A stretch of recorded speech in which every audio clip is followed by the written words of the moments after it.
Hi hello നമസ്കാരം. ഏവർക്കും ഏറ്റവും പുതിയൊരു വീഡിയോയിലേക്ക് സ്വാഗതം.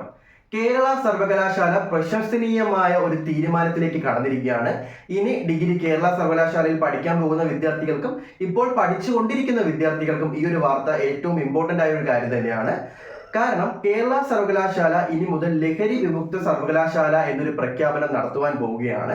യാതൊരു വിദ്യാർത്ഥിയും ലഹരിക്ക് അടിമയോ ലഹരി ഉപയോഗിക്കുന്നില്ലയോ എന്ന് ഉറപ്പാക്കിയതിനു ശേഷം മാത്രമേ ഇനി മുതൽ കേരള സർവകലാശാലയിൽ പഠനം തുടരുവാനോ പഠനം ആരംഭിക്കുവാനോ കഴിയുകയുള്ളൂ.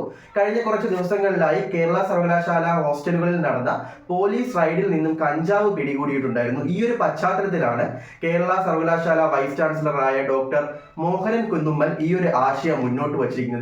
പഠിക്കാൻ പോകുന്ന എല്ലാ വിദ്യാർത്ഥികളിൽ നിന്നും ലഹരി വിമുക്ത സത്യവാങ്മൂലം വാങ്ങിയതിനു ശേഷം മാത്രമേ കോളേജുകളിൽ അഡ്മിഷൻ നൽകുകയും അതുപോലെ തന്നെ തുടർ പഠനത്തിനും സാധിക്കുകയുള്ളൂ.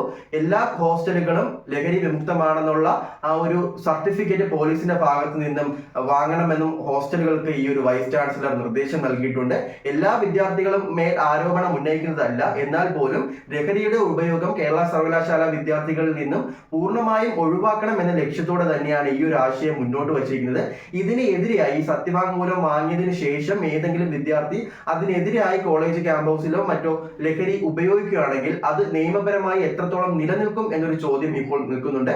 എന്നാൽ പോലും വൈസ് ചാൻസലറിന്റെ നിർദ്ദേശം അനുസരിച്ച് ഇത്തരത്തിൽ സത്യവാങ്മൂലം നൽകിയിട്ടും അതിനെതിരെ പ്രവർത്തിക്കുന്ന വിദ്യാർത്ഥികൾക്ക് കർശനമായ നിയമ നടപടികൾ സ്വീകരിക്കുവാൻ തന്നെയാണ് കേരള വിദ്യാഭ്യാസ സർവകലാശാലയുടെ തീരുമാനം വരുന്നത്. അപ്പോൾ ആരും തന്നെ ലഹരിയുടെ ആ ഒരു വഴിയിലേക്ക് പോകാതെ നിങ്ങളുടെ ജീവിതം പഠനത്തിലേക്ക് മുന്നോട്ട് നയിക്കുക.